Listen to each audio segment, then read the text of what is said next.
Welcome to another edition of Jules Voto's Photo Focus. Today I want to talk about a Nikon zoom from 1980, a Series E zoom. Now Series E with a less expensive Nikon lenses. They're not called Nikkor, they're just called Nikon Series E. They were not as expensively made, but some of these lenses are really good. And what we have here are two versions of the 75 to 150 3.5. Originally introduced in May of 1980, and that is the all black version you see here.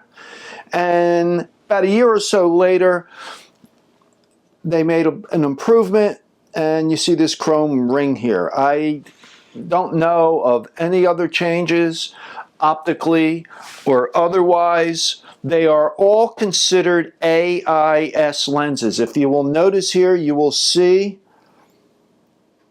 the aperture of 32 is in amber. To tell that it's an AI lens, you also see the second row of aperture numbers. Okay, and that indicates it's AI. All Series E lenses are considered AIS.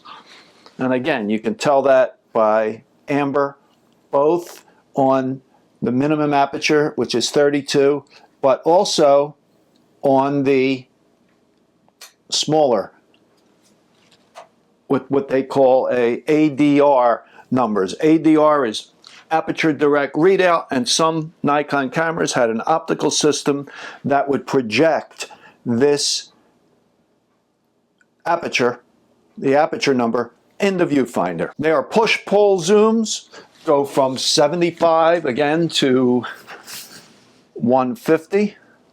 Okay, so here is at 75, here is at 150, and you will notice the size of the lens doesn't change, just the zoom ring. Now these zoom rings will just drop right down. You know, we call this zoom creep. So it's very easy to move. You could probably, let's see if I could hold it here and show you. Probably do it with one finger. Okay, also turns, the focus turns very easily. My opinion, too easily. It will focus down to just under 1 meter or 3.5 feet.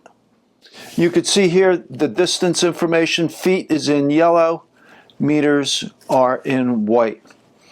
Full click stops from 3.5 to 32. These lenses maintain their 3.5 aperture throughout the zoom range. Okay? You will notice as you focus, however, it does change size. Okay? Also, you will notice that the barrel turns as you focus. So if you're using a polarizer, you must set the polarizer after focusing. So they are 12 elements in 9 groups. They weigh 18.3 ounces or 520 grams. They take the HN21 screw-in metal lens hood, which I don't have, and they have 7-bladed apertures. Again, I believe optically these lenses are the same. The only difference I can tell is this chrome ring, and both are actually very good performers. They have a very good reputation throughout the range, and I shot with these lenses on my Nikon Z8 and the F to Z adapter. These lenses are very inexpensive. I think I paid $15 for the black one. I forget what I paid for this one, but not much more. They're very well made. You know, for Series E lenses, these seem to be made, in my opinion, almost as well as the Nikkors. They take 50, if I didn't already say it, they take 52 millimeter filters. Now, one thing with these lenses when used on a Nikon mirrorless camera is in order to have IBIS, you must set non-CPU lens data. The problem with the zoom is you could really only set one focal length. So I set them, since I plan to use them primarily at 150, I set the non-CPU lens data to 150 millimeters and 3.5, of course. All right, so let's go look at the pictures.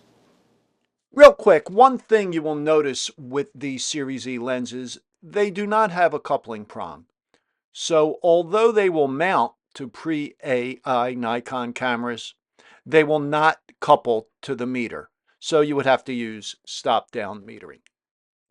Okay, now for the pictures. This shot of my niece was at 75 millimeters at f11. I was standing in the water shooting back towards her.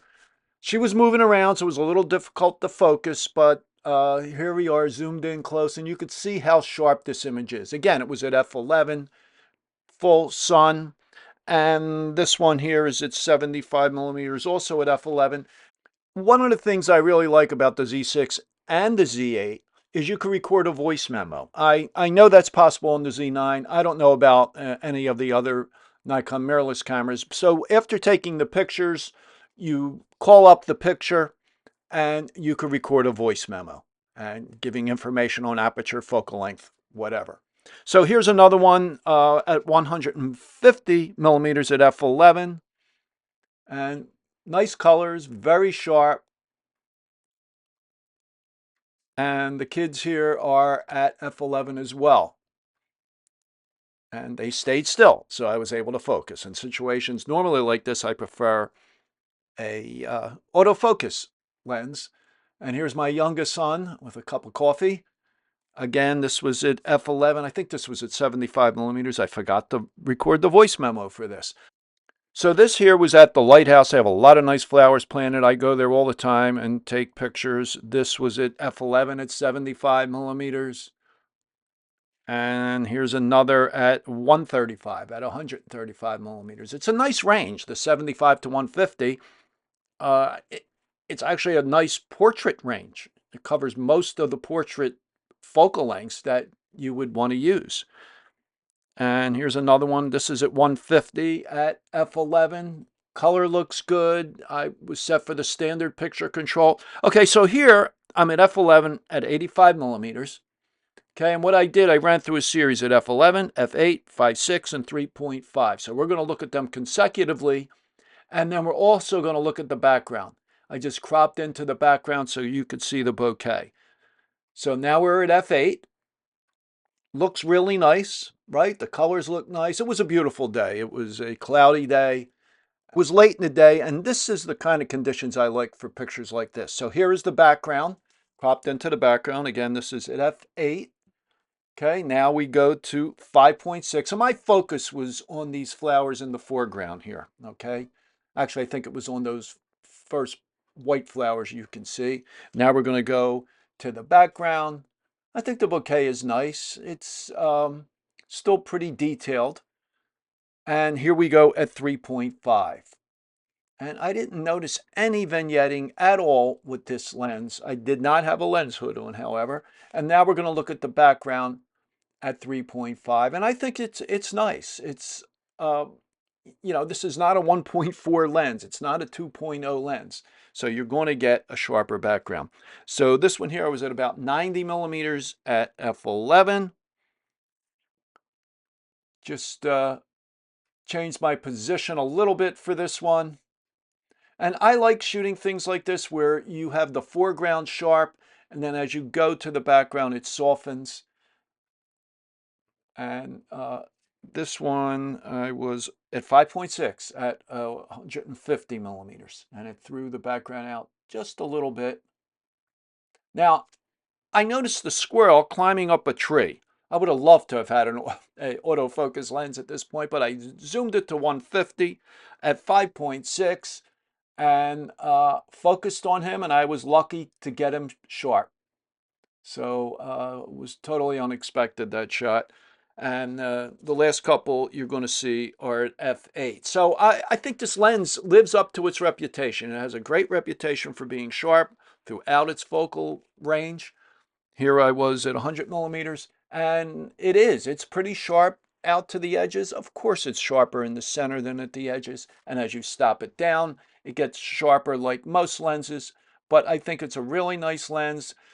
The loose zoom ring and focus ring, combination zoom focus ring, is not to my preference, but it's very easy to zoom and focus with.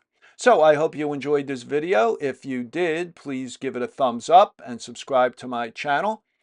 And if you have any questions or comments, please leave them in the comments below. I always try to respond to all questions and comments.